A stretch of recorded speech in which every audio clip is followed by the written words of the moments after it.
एवं इन युगल स्वरूपों को हृदय में नित्य नवीन रूप से दुलार करने वाले श्री सद्गुरुदेव भगवान के श्री चरणों में दंडवत प्रणाम है। प्रायः इस बात की चर्चा आप हम सभी मिलकर करते ही रहते हैं कि इस भगवत मार्ग पर चलने वाले पथिक को जलन का सामना करना पड़ता है। अपने हृदय में वे देखता है कि मुझे जलन है और उस जलन का जो शमन होता है वो भगवत चरणारविंदों के आश्रय से होता है। ये प्रायः हम बात श्रवण करते ही हैं, लेकिन इसमें एक सावधानी की बात है। वह यह है कि हम अपनी जलन को देखें वे हारने वाली जलन है या अशास्त्रीय आचरण के द्वारा जो प्राप्त होती है वह जलन है। दोनों जलन में अंतर है। जो शास्त्र विरुद्ध आचरण करने पर जलन होती है, उस जलन से जो निराशा होती है वे निराशा भगवत विमुख करने वाली होती है। और जो भगवत मार्ग में चलने वाले उपासक जो अनेक प्रकार के नियमावली धारण करके गुरु आज्ञा में चलते हैं लेकिन फिर भी नहीं चल पाते, और उनके हृदय में इस बात का कष्ट है कि मैं श्री जी की प्राप्ति करना चाहता हूँ लेकिन ये मन बुद्धि मेरे सहयोगी नहीं हो रहे। ये जो जलन है जिसमें लक्ष्य भगवत प्राप्ति है, जिसमें दृढ़ आशा भगवत प्राप्ति की है, दृढ़ भरोसा श्री जी का है, इस जलन में श्री प्रियालाल सहयोगी होते हैं। लेकिन जो अशास्त्रीय आचरण करके, शास्त्र विरुद्ध आचरण करके जो जलन प्राप्त होती है वह जलन भगवान से प्रार्थना ही नहीं करने देती है। प्रायः ये देखा जाता है कि सिद्धांतानुसार सुना कि जहाँ आप निराश हुए, जहाँ आप हारे तो भगवान जीत दिला देंगे, लेकिन हम यह भी अनुभव करते हैं कि जीत होती ही नहीं, मन परास्त ही करता रहता है। इसका क्या कारण है? इसका कारण यही है अशास्त्रीय आचरण। इसलिए भगवान ने गीता जी में कहा तस्मात् शास्त्रम प्रमाणम ते कार्याकार्यो व्यवस्थितौ। शास्त्र प्रमाण के द्वारा आपके कार्य अकार्य हों। शास्त्र प्रमाणित, शास्त्र प्रमाणित जीवन होगा, शास्त्र प्रमाणित आचरण होंगे तो वो प्रतिक्षण पद पद पर हमें भगवान के नजदीक पहुंचाएंगे, भगवान के समीप पहुंचाएंगे। लेकिन अशास्त्रीय आचरण होते रहेंगे तो वे जलन तो देंगे। संसार देखो जल ही रहा है, तीनों तापों से तप्त है, अनेक प्रकार के उसे क्लेश हैं, क्योंकि अशास्त्रीय आचरण हो रहे हैं, शास्त्र विरुद्ध आचरण हो रहे हैं, तो उसका जलना बिल्कुल उचित ही है, जलेगा ही जलेगा जो शास्त्र विरुद्ध आचरण करेगा। लेकिन वह जलन भगवत प्राप्ति की तरफ थोड़ी ले जा रही है। संसार भी जल रहा है, तीनों तापों से जल रहा है, लेकिन सिद्धांत तो यह है सहत सहत बाड़े भगति गृहतन गुरुहित गार।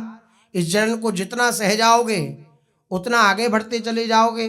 तो इस जलन में, भगवत प्राप्ति के मार्ग की जलन में और संसार की जलन में यही अंतर है।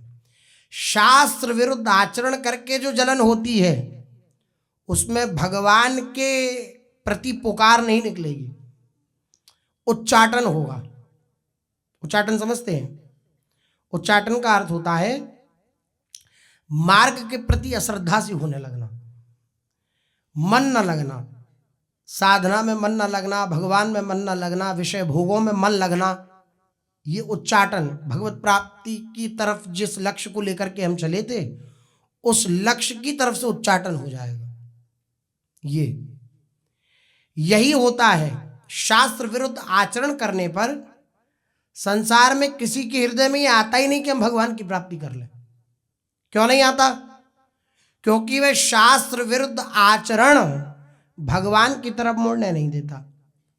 तो वो बोले फिर कैसे मुड़ते हैं? संत समागम से। जब संत जनों की कृपा होती है, भगवत प्राप्त महापुरुषों की कृपा होती है, तो वह अपने संकल्प से पहुंचाते हैं, वह अपने संकल्प से उत्साह देते हैं बढ़ने का। और जहां बढ़ा और चेष्टाएं वही शास्त्र विरुद्ध रही और उसमें आनंदित रहा चित्त, तो फिर भटकाव हो जाएगा पुनः दोबारा। कृपा से आया मार्ग में, कृपा से चलने का प्रयास किया, लेकिन विषयों के प्रति सुख बुद्धि रही और आनंदित उसी में हुआ। हृदय में जलन भी नहीं हुई कि मैं उसमें सुखी हूं, इस बात की जलन भी नहीं हुई, तो फिर पुनः संसार में ही जा सकता है। चाहे वह गृहस्थ मार्ग से चल रहा हो भगवत प्राप्ति के मार्ग में, चाहे विरक्त मार्ग से चल रहा हो, सबके लिए ये बात है। इसलिए जलन हो रही है तो वो किस कोटि की जलन है? एक जलन यह भी है कि संसार दुख की ज्वाला में जल रहा है, और एक जलन यह भी है कि जो मैं ऐसा जानती प्रीत किए दुख होए, तो नगर ढिंडोरा पीटती है जी प्रीत ना करियो कोई। एक जलन ये भी है, दोनों में फर्क है। ये वाली जो जलन है जिसका मीराबाई जी वर्णन कर रही हैं, ये जलन भगवत प्राप्ति कराने वाली है। हम मार्ग पर चले, लड़खड़ा कर गिर पड़े, लेकिन हमारा लक्ष्य भगवान ही है, तो भगवान संभाल लेंगे। करहूं सदा तिनकी रखवारी, जिम बालक राखे महतारी। बच्चा बनकर उनकी आज्ञा के अनुसार चलने का प्रयास कर रहे हैं, कहीं लड़खड़ा कर गिर पड़े, और प्रायः गिर ही जाते हैं हम, और उस बात की जलन हुई हमारे हृदय में कि गिर पड़े। नाथ संभालो, हमें तो आपकी प्राप्ति करनी है। अब कैसे होगी, किस प्रकार से होगी, ये हम नहीं जानते, लेकिन गिर पड़े, अब आप संभालो। तो आप सच मानो, आपने कहा नहीं तो उससे पहले प्रभु ने उठा लिया, ऐसा प्रभु का स्वभाव है। लेकिन अशास्त्रीय आचरण उत्साहित होके करे, और उसमें जो पतन हुआ, अर्थात पतन साधक का सबसे बड़ा पतन होता है भगवत चिंतन छूटना। भगवत चिंतन छूटा और इस बात का क्लेश भी नहीं हुआ, तो फिर मार्ग बदल गया। अब ये जलन भगवत प्राप्ति थोड़ी करा देगी, ये संसार की तरफ ले जाएगी, संसार के धक्के खिलाएगी, संसार में मार खिलाएगी, संसार की असलियत दिखाएगी, और फिर कभी जाकर के भगवत कृपा से, संत कृपा से पुनः ये बात आएगी कि बहुत भोग लिया, अब नहीं, अब नहीं नाथ, तब जाकर के पुनः इस मार्ग पे आएगा। ये क्रम बदल जाएगा। तो जलन दो प्रकार की होती है, एक अशास्त्रीय आचरण के द्वारा फलस्वरूप प्राप्त जलन, और एक भगवत मार्ग पर चलने वाले उपासक जो तीव्रता से भगवान की तरफ दौड़ रहा है, ठोकर खा के गिर पड़ा, उसको जो जलन होती है। इन दोनों में फर्क है। जो ठोकर खा के गिरा है और दृष्टि उधरी है कि प्रभु आप ही चाहिए, तो बात बन जाएगी। इसलिए जब जलन हो, व्याकुलता हो, और आप भगवान को पुकारो, तो समझ लो कि सही मार्ग पर हैं। और अगर उच्चाटन होने लगे, अच्छा ना लगने लगे, तो समझ लो कि मार्ग बदल गया। क्या मार्ग बदल गया? कोई ना कोई शास्त्र विरुद्ध आचरण हमसे बन गया। और जहां शास्त्र विरुद्ध आचरण बनने प्रारंभ हो जाएंगे, वहां पतन होना निश्चित है। कब? जब भगवत प्राप्ति की जलन मिट जाएगी।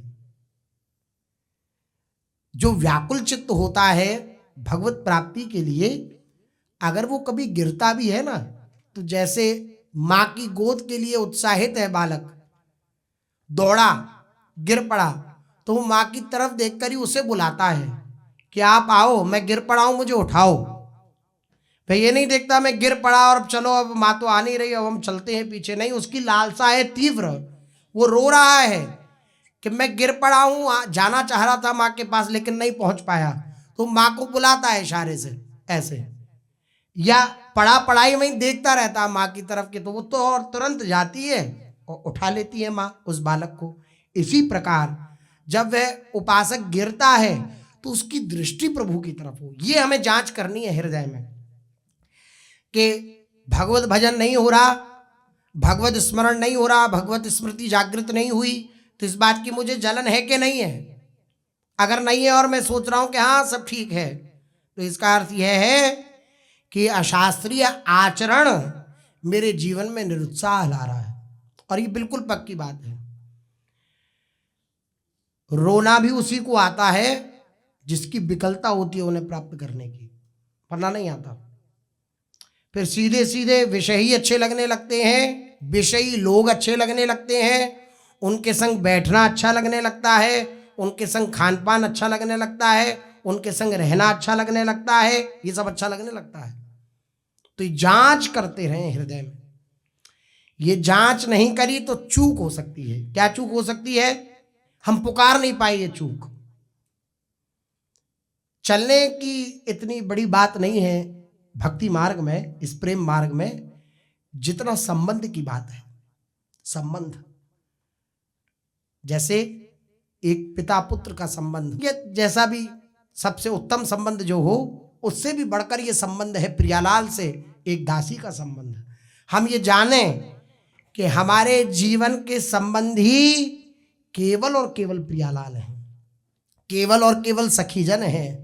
हमारा निज घर श्री वृंदावन है, हमारे निज संबंधी केवल प्रियालाल और सखीजन है। जब ये बात हृदय में आ जाए तब उनकी तरफ दौड़ लगेगी। कभी हृदय में जलन हो, विकलता हो, तो जांचें इसे कि ये प्रियालाल की तरफ भाग रहा है या संसार की तरफ भाग रहा है।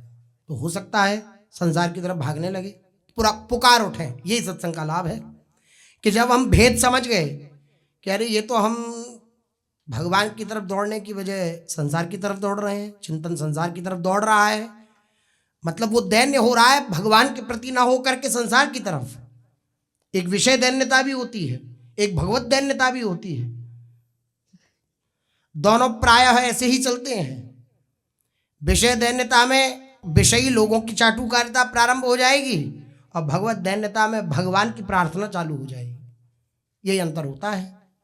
तो ये देखे अंदर कि विषय दैन्यता जागृत होकर कहीं विषयों की तरफ तो नहीं ले जा रही, वह तो अच्छे नहीं लग रहे, उनमें तो रस नहीं आ रहा, भगवान की तरफ चित्त हट तो नहीं रहा। जहां ये पता लगने लगे तो घबरा जाए सत्संग के प्रभाव से और तुरंत प्रार्थना करना प्रारंभ कर दे। तो जहां प्रार्थना करेगा जिस स्थिति में, वहां से उत्थान हो जाएगा। प्रार्थना का इतना बड़ा बल है।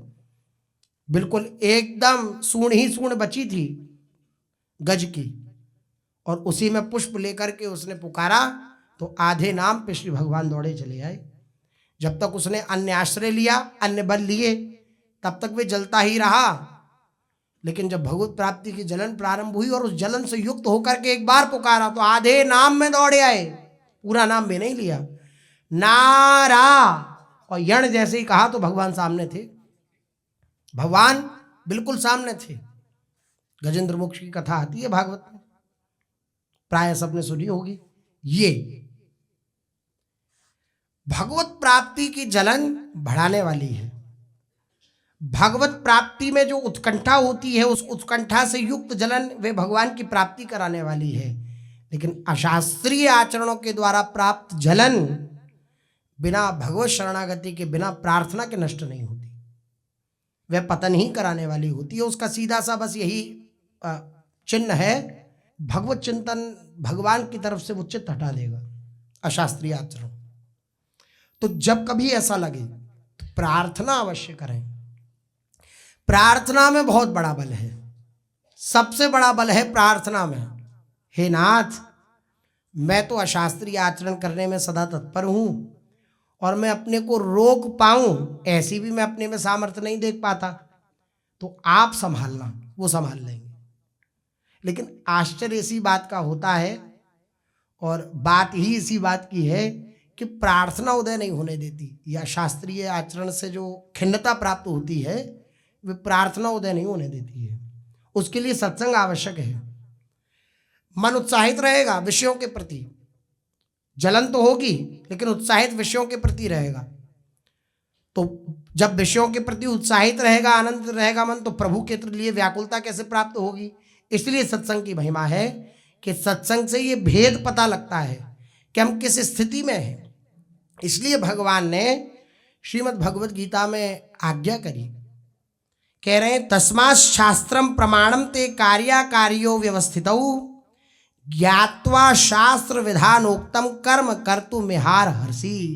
ये तेरे लिए कर्तव्य अकर्तव्य की व्यवस्था में शास्त्र ही प्रमाण है। हमारी स्थिति ठीक चल रही है, हम क्या कर्तव्य करें और क्या हमारे लिए अकर्तव्य है, इसके लिए प्रमाण देने वाले केवल और केवल शास्त्र हैं। इसलिए श्री कृष्ण द्वैपायन वेद व्यास जी महाराज कहते हैं कि जिसको कभी भी कुछ भी भविष्य में भी अनुभव होगा वह सब भी मैंने शास्त्रों में लिख दिया है। पूज्य सदगुरुदेव भगवान के वचन है, उनके मुख से सुना है अपने लोगों ने कि वेद व्यास जी ने कह दिया है कि किसी को कुछ अनुभव हुआ हो रहा हो या आगे जो कुछ भी अनुभव होगा वे सब मैंने शास्त्रों में लिख दिया है। इसलिए शास्त्रों से प्रमाणित करें। अब देखिए, श्री सुखदेव जी महाराज ब्रह्म ज्ञान संपन्न दिव्य परमहंस महात्मा है, भगवत स्वरूपी हैं, भगवत कोटि के महापुरुष हैं। कोई भी संशय नहीं है कि वे ब्रह्म ज्ञान प्राप्ति से थोड़े ना पूर्ण रूपेण उस सिद्धावस्था को प्राप्त महापुरुष हैं, लेकिन एक मर्यादा का पालन करने के लिए श्री जनक जी के पास जाते हैं और परीक्षा देते हैं, और जनक जी उस परीक्षा में श्री सुखदेव जी को उत्तीर्ण समझ के उनको उत्तर देते हैं कि आपको जो प्राप्त हुआ है वही ब्रह्मबोध है। तब तो प्राप्ति पहले हो गई, प्रमाणित बाद में हुआ। तो गुरुदेव माने जाते हैं, सुखदेव जी के गुरुदेव श्री जनक जी महाराज। ये बात प्रमाणित जो होगा वे महापुरुषों के द्वारा ही प्रमाणित होगा। प्रमाणित जो होगा वे शास्त्र वचन के द्वारा ही प्रमाणित होगा। इसलिए हमारा मन तो ऐसा कहता है और कोई कुछ भी कहता रहे, हमारे दिल को तो हमारे हृदय को तो इसमें तसल्ली मिलती। लोग कहते हैं ना, हमें तो ये कार्य करने से हृदय को तसल्ली मिलती है। अरे आपके हृदय के अनुसार तसल्ली मिलना नहीं है, वो बाद में दुख परिणाम भी हो सकता है। शास्त्र क्या आज्ञा करता है उसके अनुसार जो आपको हृदय में शीतलता प्राप्त होगी वे शीतलता चिरकालीन होगी, बहुत समय तक रहने वाली होगी। लेकिन जो आप अपने मन के अनुसार करेंगे वह कहीं ना कहीं अगर शास्त्र विरुद्ध हुआ तो वह जलन प्राप्त कराने वाली होगी। भली तात्कालिक सुख दे दे लेकिन वो जलन प्राप्त कराने वाली होगी।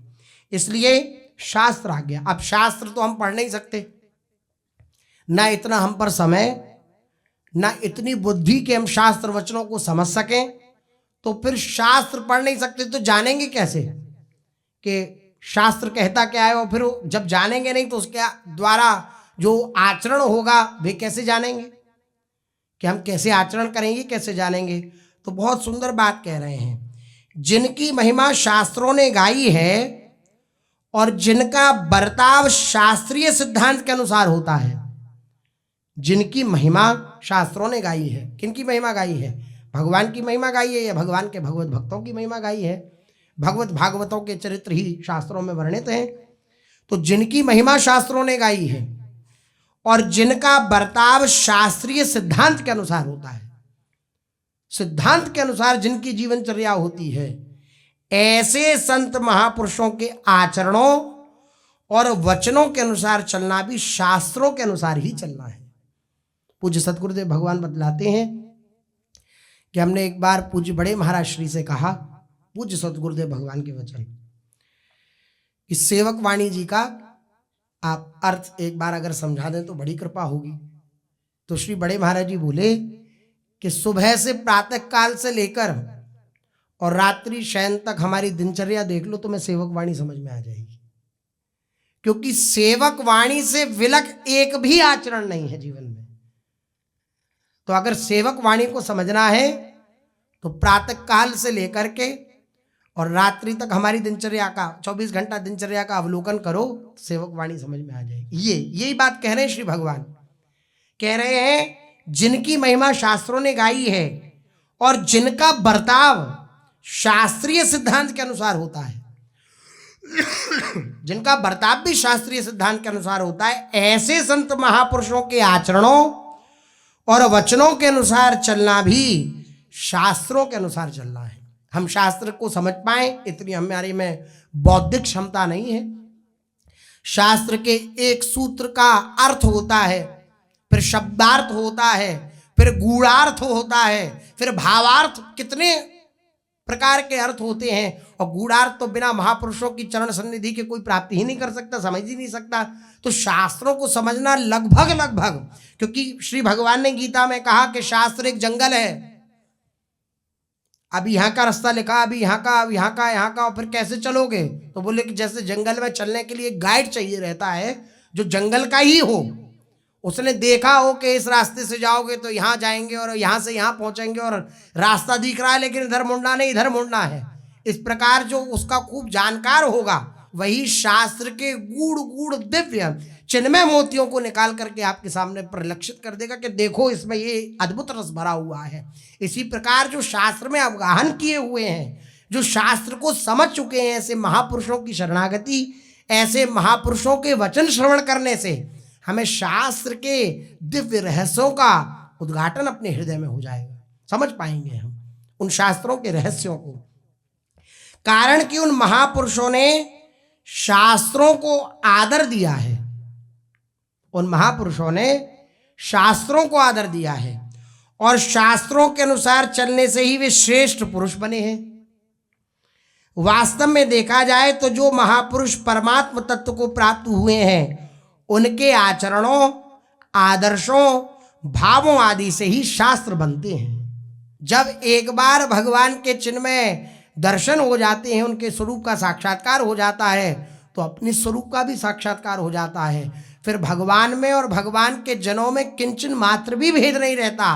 तो जैसे भगवान की वाणी परम प्रामाणिक है, ऐसी भगवान के भक्तों की वाणी परम प्रामाणिक है।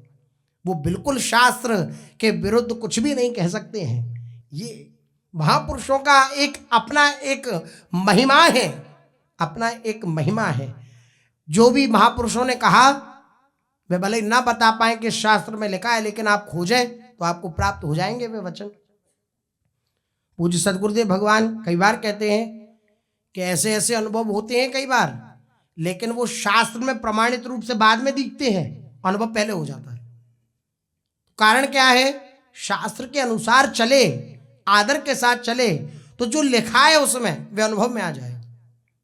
ये महिमा है शास्त्र की। इसलिए महापुरुषों के आचरणों, आदर्शों, भावों आदि से ही शास्त्र बनते हैं, उन्हीं के द्वारा ही तो शास्त्र बनते हैं। इसलिए शास्त्रम प्रमाणन्ते, हमारी जितनी भी दिनचर्या हो वे शास्त्र प्रमाणित हो। शास्त्र प्रमाणित अर्थात गुरुदेव की आज्ञा के अनुसार हो, सीधी सीधी बात। अब शास्त्रों को हम कहाँ खोजते फिरेंगे, कहाँ पढ़ते फिरेंगे?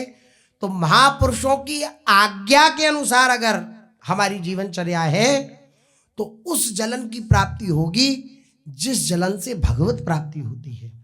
अगर महापुरुष की आज्ञा के जरा भी इधर उधर हुए तो उस जलन की प्राप्ति होगी जिस जलन से विषयों के प्रति और उत्साह जागृत होता है, विषयों के प्रति और ममत्व जागृत होता है, उस जलन की प्राप्ति होगी। इसलिए श्री सद्गुरुदेव भगवान कहते हैं कि अगर गुरु आज्ञा से जरा भी इधर उधर हुए तो इसका परिणाम भुगतना पड़ेगा। श्री सद्गुरुदेव भगवान कहते हैं राई के सम चलत ही होत और की ओर। गुरुदेव ने जैसा कह दिया उसको अक्षरशः स्वीकार करके उसके अनुसार अपने आचरणों को बनाया तो दिन प्रतिदिन हम उन्नति को प्राप्त होंगे। और अपने मन के अनुसार, अपने मन की बातों को आदर देकर उसके अनुसार चले तो फिर बात बनना बड़ा कठिन हो जाता है, और प्रायः कठिन हो जाता है, प्रायः उत्साहहीन हो जाते हैं हम। अब ऐसा उत्साहहीन हो जाते हैं कि हम प्रार्थना भी नहीं कर पाते। इसमें एक सावधानी और, आपका अगर अन्याश्रय नहीं होगा, कोई आपका अपना कहलाने वाला नहीं होगा ना संसार में, प्रकट में भी, ये प्रायः जो विरक्त जन हैं उनके लिए ये सुगम बात हो सकती है। गृहस्थ में भावना के द्वारा ये स्वीकार करना पड़ेगा। लेकिन अगर प्रकट में भी कोई नहीं होगा हमारा कहलाने वाला, तो उस स्थिति में भी जब हम भटक जाएंगे तो देखेंगे कि कोई हमारा नहीं है, तो पुनः भगवान के चरणों में आ जाएंगे। ये होता है कि अगर भटक भी गए तो इतनी जलन है संसार में, इतनी जलन है कि वह दौड़ता है, उसे कहीं बैठने का स्थान नहीं मिला, कहीं विश्राम का स्थल नहीं मिला, किसी ने उससे प्यार से नहीं बोला, किसी ने उसे पवाया नहीं, किसी ने किसी प्रकार की कोई अनुकूलता नहीं दी, तो वो पुनः लौटे आएगा प्रभु के चरणार बिंदों में। इसलिए अन्याश्रय न हो, ये सावधानी हो तो बचने की संभावना है। अन्याश्रय हुआ, विषयों के प्रति लगाव हुआ, तो वो खींच के ले जाएगी माया और बच नहीं पाएंगे। अगर व्याकुलता चित्त में नहीं है भगवत प्राप्ति की तो बच नहीं पाएंगे। इसलिए अपनी इन दोनों जलनों को देखें, अर्थात अपने हृदय में जब जलन हो तो इन दोनों बातों को देखें कि जलन किस प्रकार की है। अशास्त्रीय आचरण के द्वारा प्राप्त जलन है, उसकी पहचान कि हमारा विषयों के प्रति लगाव होगा, भगवान की प्रार्थना नहीं होगी, या भगवत मार्ग पे हम चल रहे हैं, ठोकर खाकर गिर गए, उसकी जलन है, तो वह जलन भगवत प्राप्ति के मार्ग पर आगे बढ़ा देगी। इस बात की सदा जांच करते रहें, और जब देखें कि वह अशास्त्रीय मार्ग के द्वारा प्राप्त जलन है वो हमें प्राप्त है, तो एक उपाय अवश्य करें, प्रार्थना करें, भगवान से प्रार्थना करें। भगवान सर्व सामर्थ्यशाली हैं, वे कृपा करेंगे, आप उन्हें पुकारेंगे तो वो आपको बचा लेंगे। चलते हैं, महाप्रभु श्री चैतन्य देव जी का चरित्र अपने लोग कथन श्रवण कर रहे हैं, जिसमें श्री महाप्रभु जी के विषय में अपने लोग श्रवण कर रहे थे कि श्री महाप्रभु जी जब से काजी का उद्धार हुआ तब से और अंतर्मुख रहने लगे। बाहर जो श्री महाप्रभु जी कीर्तन करते थे, नृत्य करते थे, दिव्य उन्माद में कीर्तन होता था, तो रोज 12-13 महीना ऐसा ही क्रम चला, 12 से 13 महीना ये क्रम चला कि श्री महाप्रभु जी श्रीवास जी के आंगन में दिव्य नृत्य करते हैं। और फिर नगर भ्रमण भी हुआ, नगर कीर्तन भी हुआ, ये सब हुआ।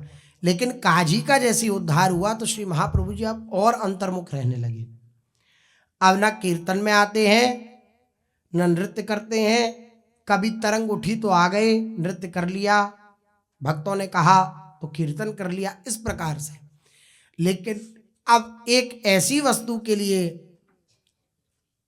हृदय लालायित हो उठा है, कब निरखो घनश्याम। ये भगवान की तरफ से तरंगें प्राप्त होती हैं, भगवान ये दिव्य दिव्य भाव प्रकट करते हैं, और ये तो स्वयं भगवत स्वरूप हैं, भक्त का बाना बना करके आए हैं, ये तो स्वयं भगवान ही हैं। तो ये दिखला रहे हैं कि भक्त के जीवन में कैसे कैसे उन्मादकारी दिव्य दृश्य आते हैं, ये श्री महाप्रभु जी दर्शन करा रहे हैं। अब श्री महाप्रभु जी का कहीं किसी भी स्थिति में मन नहीं लगता, केवल श्री लालजू महाराज श्री कृष्ण के लिए रुदन करते रहते हैं। कभी गोपी भाव में आकर के, जैसे गोपीजन जब श्री ठाकुर जी महाराज अंतर्ध्यान हो जाते हैं तो गोपीजन जैसे श्री ठाकुर जी की प्रार्थना करती हैं, उन्हें मनाती हैं, इस प्रकार से श्री गोपीजनों की ही बात को दोहराने लगते हैं श्री महाप्रभु जी।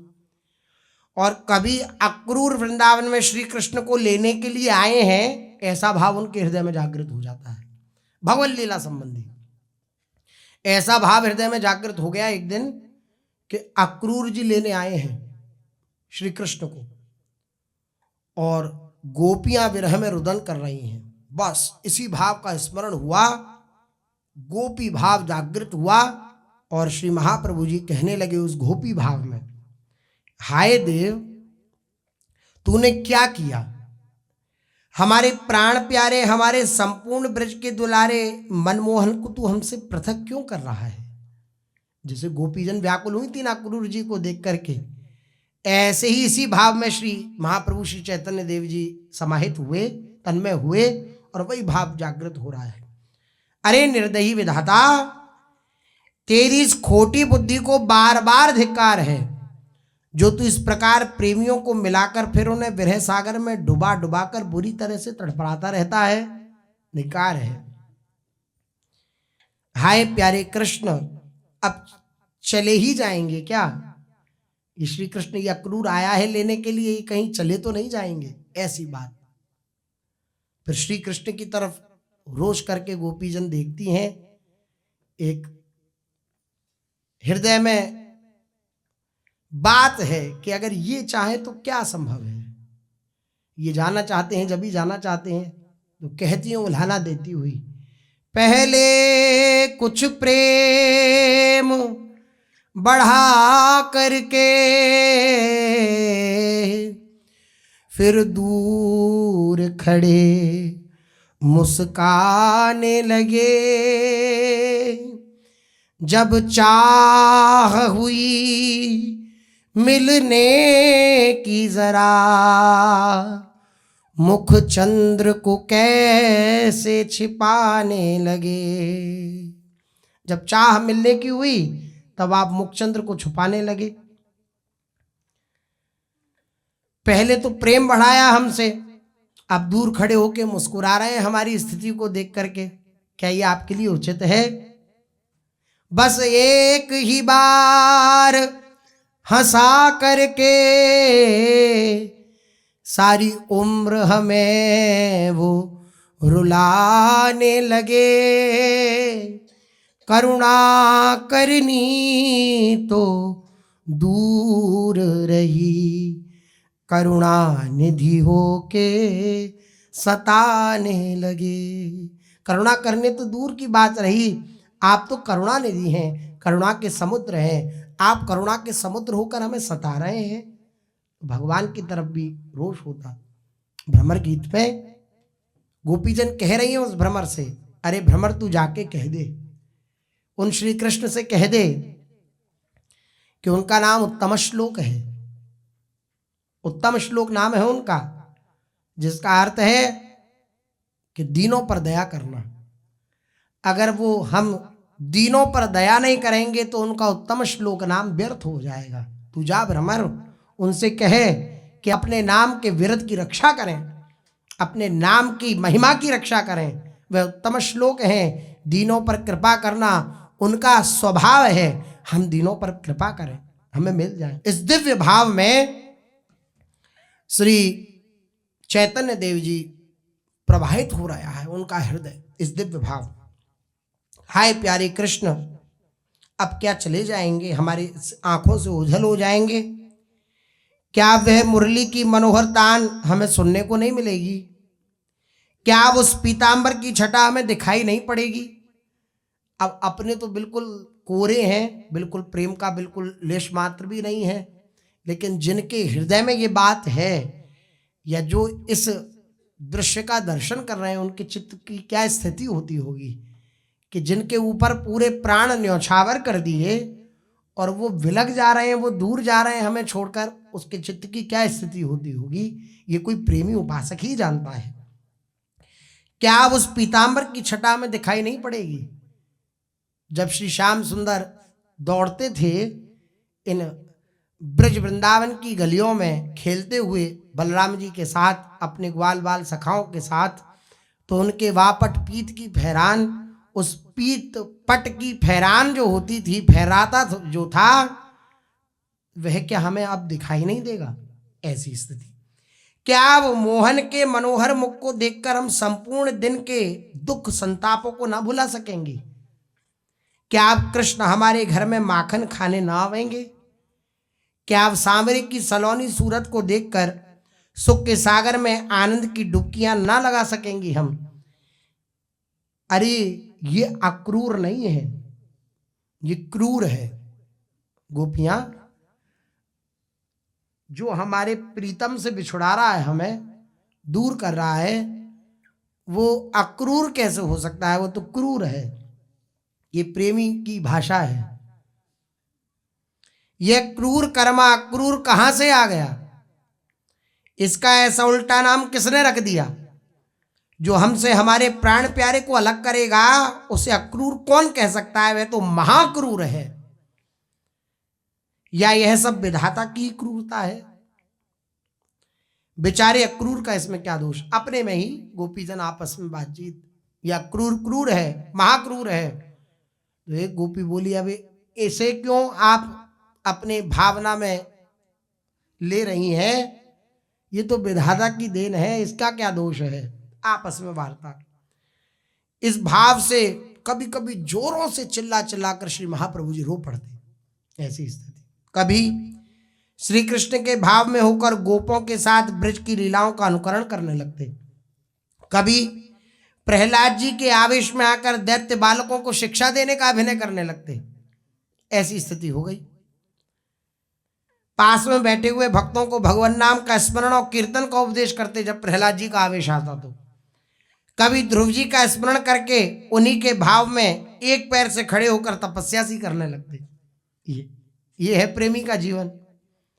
कहने का तात्पर्य केवल और केवल केवल और केवल भगवदाकार वृत्ति, मतलब पूरे मस्तिष्क में, पूरे अंतःकरण में भगवान ठसाठस भर जाए, तब ऐसी स्थिति होती है।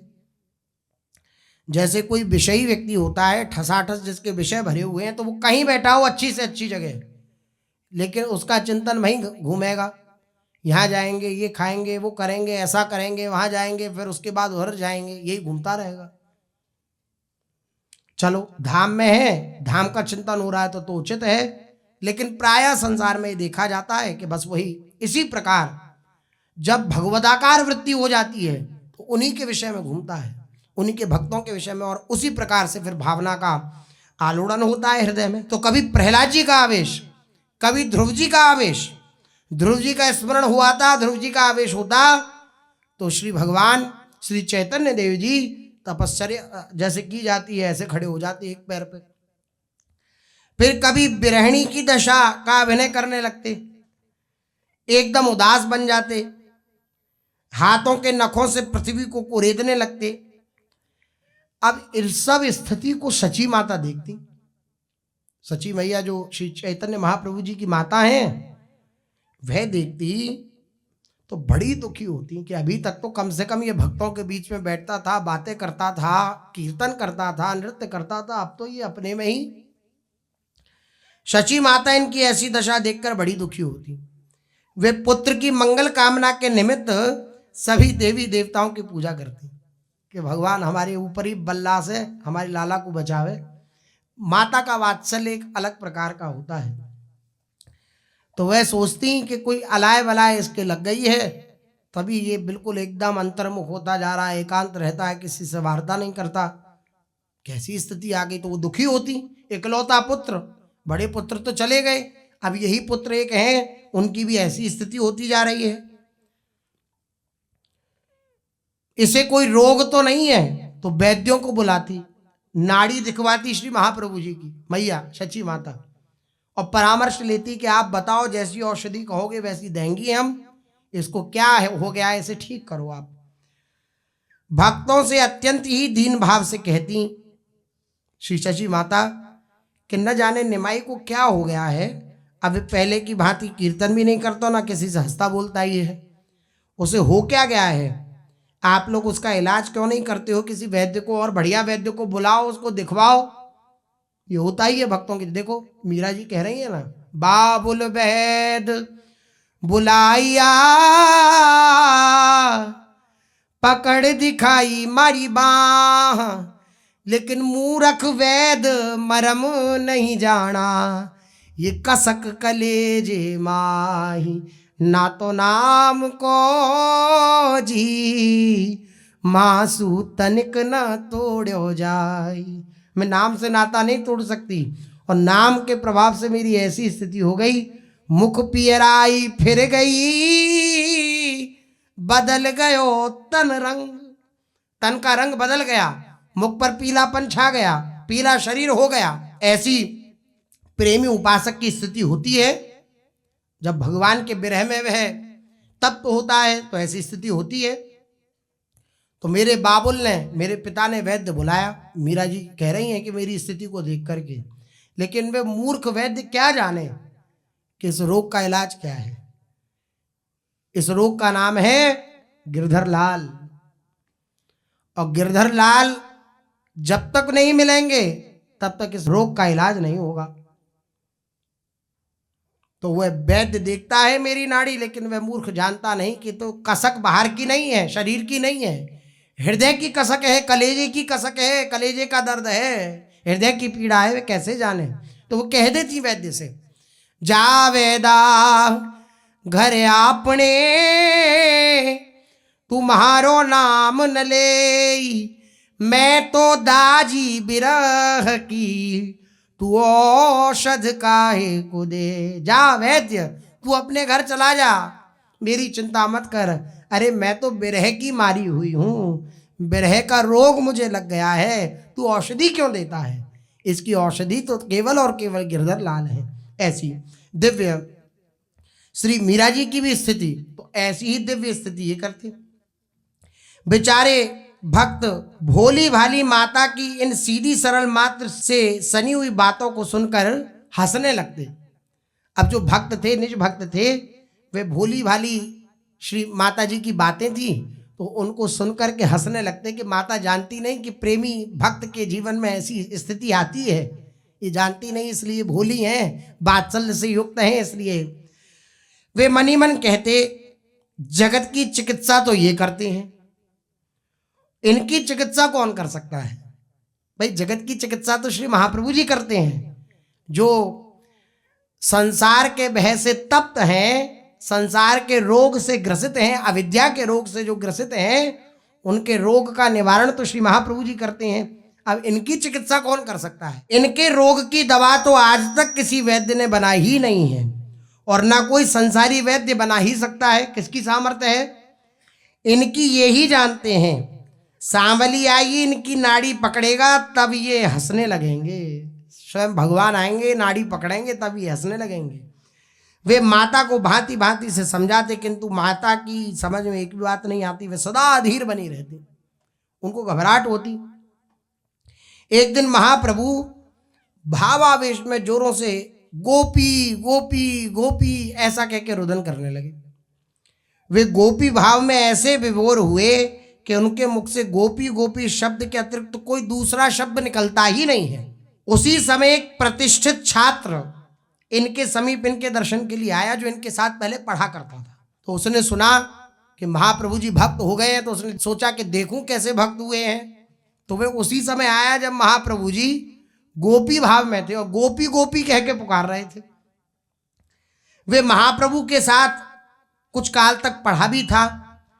वे तो शास्त्रीय विद्या में पूर्ण पारंगत पंडित था, किंतु भक्ति भाव में वे कोरा था, भक्ति भाव नहीं था उसके अंदर। प्रेम मार्ग का उन्हें पता नहीं था। प्रभु तो उस समय बाह्य ज्ञान शून्य थे, उन्हें भावावेश में पता ही नहीं था कि कौन हमारे पास आया, हमारे पास कौन बैठा है, कौन उठ के जा रहा है। महाप्रभु जी को कुछ पता नहीं। उन विद्याभिमानी छात्र ने श्री महाप्रभु जी की ऐसी स्थिति देखी कि गोपी गोपी गोपी ऐसा कह के रुदन कर रहे हैं, चिल्ला रहे हैं श्री महाप्रभु जी। तो एकदम गर्वित भाव से वो बोला कि पंडित होकर आप ये क्या शास्त्रीय व्यवहार कर रहे हो? गोपी गोपी कहने से क्या लाभ? अरे कृष्ण कृष्ण कहो जिससे उद्धार हो। शास्त्र की मर्यादा का क्यों भंग कर रहे हो तुम? कृष्ण कृष्ण कहो, गोपी गोपी क्या कहते हो? महाप्रभु को उस समय कुछ भी पता नहीं था कि ये कौन है, क्योंकि ध्यान दे करके सुनेंगे, श्री महाप्रभु जी को ये ज्ञात नहीं था कि कौन है, क्योंकि बाह्य दशा नहीं थी। श्री महाप्रभु जी भावावेश में थे तो ज्ञात ही नहीं था। अब महाप्रभु जी के ये सुनाई दिया कि कृष्ण कृष्ण कहो, गोपी गोपी कहने से क्या होगा। भावावेश में उन्होंने यही समझा कि यह भी कोई उद्धव के समान श्याम सुंदर का सखा है। भावावेश में तो वही सब दर्शन भी हो रहा है। तो उस श्री महाप्रभु जी ने सोचा कि उद्धव जी के समान ही कोई श्याम सुंदर का सखा है और हमें धोखे में डालने के लिए यहाँ आया है। उस विद्यार्थी को देख करके श्री महाप्रभु जी ने ऐसा सोचा। इतने में क्या हुआ, जैसे ही वे बालक बोला, वे विद्यार्थी, कि गोपी गोपी कहने से क्या कृष्ण कृष्ण कहो, तो प्रभु को क्रोध आ गया, महाप्रभु जी को, और एक बड़ा सा बांस लेकर के उसके पीछे भागे। विद्याभिमानी छात्र महाशय अब अपना शास्त्रीय ज्ञान तो भूल गए और उठे धोती अपनी चढ़ाई और भागा। वो भी क्या किया जाए, जान से ज्यादा प्यारा कौन हो सकता है? शास्त्रों का वचन थोड़ी अब उस समय बचावेगा, भागना ही एक उपाय है। महाप्रभु जी तो बांस का डंडा लेकर के और भागे उसके पीछे, अपनी जान बचाकर वहां से वे भागा। महाप्रभु भी पीछे पीछे भागे उसके। प्रहार के भय से छात्र महोदय एकदम अपने मुष्टि को बांध करके और भागा कंधे पर दुपट्टा गिर गया, जो कंधे पर दुपट्टा था बस बगल में से पोथी निकल पड़ी और बस भगा चला जा रहा है। हाँफते और चिल्लाते हुए वे जोरों से भागे जा रहे थे। लोग उन्हें इस प्रकार भागते देखकर आश्चर्य के साथ उनके भागने का कारण पूछते, तो कोई इनकी ऐसी दशा देखकर ठाका मारकर हंसने लगता। अब कोई भागे और श्री महाप्रभु जी बांस लेकर के पीछे, किंतु ये किसी की कुछ नहीं सुनता। इन्हें अपनी जान के लाले पड़े हुए थे, ये भाग रहा था। महाप्रभु को इस प्रकार इन छात्र महाशय के पीछे दौड़ते देखकर भक्तों ने उन्हें पकड़ लिया, श्री महाप्रभु जी को। महाप्रभु उसी भाव में मूर्छित होकर गिर पड़े। विद्यार्थी महोदय ने बहुत दूर भागने के अनंतर पीछे फिर कर देखा कि देखूं आ रहे हैं कि नहीं आ रहे। जब उन्होंने महाप्रभु को अपने पीछे आते हुए नहीं देखा, तब वे पुनः खड़े हो गए कि चलो अब थोड़ा सा सांस लें। उनकी सांसें जोरों से चल रही थी, संपूर्ण शरीर पसीने से लथपथ हो रहा था, अंग प्रत्यंग से पसीने की धारें सी बह रही थीं। लोगों ने उनकी ऐसी दशा देखकर उनसे भांति भांति के प्रश्न करने आरंभ कर दिए, किंतु ये प्रश्नों का उत्तर क्या देते। इनकी तो सांस फूल रही थी, प्रश्नों का क्या उत्तर देते, मुख से बात ही नहीं निकल रही। ऐसी स्थिति, कुछ लोगों ने दयार्द होकर इन्हें पंखा जला, थोड़ा ठंडा पानी पिलाया। पानी पीने पर इन्हें कुछ होश हुआ, सांसें भी ठीक ठीक चलने लगी। तब एक ने पूछा, महाशय आपकी ऐसी दशा, कहाँ से आप भागते चले आ रहे हैं? इतनी देर से देख रहे हैं हम भागे चले जा रहे हो, क्या किसी ने आपको कोई ताड़ना दी है, कोई कष्ट दिया है, क्यों आप भाग रहे हो? उन्होंने अपने हृदय की द्वेषाग्नि उगलते हुए बोला, उस विद्यार्थी ने, क्योंकि पहले श्रद्धा नहीं थी, भक्ति भाव लेश नहीं हृदय में, और भावना को क्या जाने, भावनाओं में प्रवेश नहीं है, तो और द्वेष हो गया। श्री महाप्रभु जी से तो बोला, अजी क्या बताऊं, हमने सुना था कि जगन्नाथ मिश्र का लड़का निमाई बड़ा भक्त बन गया है। वे पहले हमारे साथ पढ़ता था, हमने सोचा चलो वे भक्त बन गया है तो उसके दर्शन ही करें हमें, इसलिए हम उसके दर्शन करने गए। किंतु वे भक्ति क्या जाने, हमने देखा वह शास्त्रीय पद्धति से गोपी गोपी चिल्ला रहा है। हमने कहा, भाई तुम पढ़े लिखे हो, ऐसा शास्त्र विरुद्ध कार्य क्यों करते हो? बस इतना कहना था कि इतने पर ही उसने आव गिनाना ताव लठ लेकर हमारे ऊपर टूट पड़ा। अब वो बता रहा है दूसरे को, हमारे ऊपर ये बीती है, यदि हम जान लेकर वहां से भागते नहीं तो वह तो हमारा वही काम तमाम कर डालता। इसी का नाम भक्ति है क्या? आप ही लोग बताओ। इसका नाम तो क्रूरता है।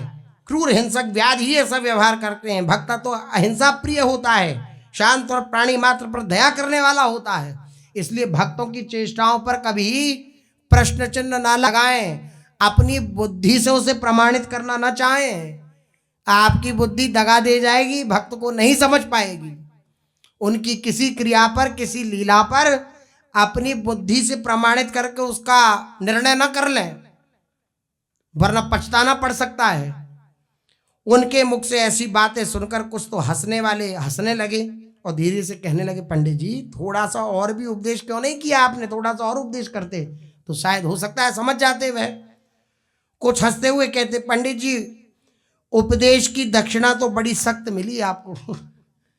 कहीं उपदेश दिया जाता है उसकी दक्षिणा मिलती है ना, तो बोले उपदेश की दक्षिणा तो बड़ी सख्त मिली आपको।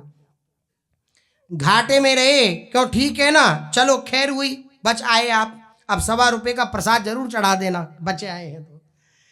कुछ ईर्ष्या रखने वाले खल पुरुष अपनी छिपी हुई ईर्ष्या प्रकट करते हुए कहने लगे, ये दुष्ट और कोई भला काम थोड़ी करेंगे, रात्रि में तो छिप छिप कर न जाने क्या क्या करते। और अनेक प्रकार के जो द्वेषी जन हैं वो सबको सब प्रकार के लोग मिल जाते हैं। आप सृष्टि में ऐसी कोई जगह नहीं है कि आप किसी दोस्त से युक्त हों और उस दोस्त से युक्त होने वाले आपको संबंधी न मिल जाए, साथी न मिल जाए, ऐसा असंभव सा है। पंडित जी तुम्हारे हाथ नहीं है क्या? थोड़ा सा बल दिखाते अपना भी। वे सब कीर्तन वीर्तन भूल जाते जब तक।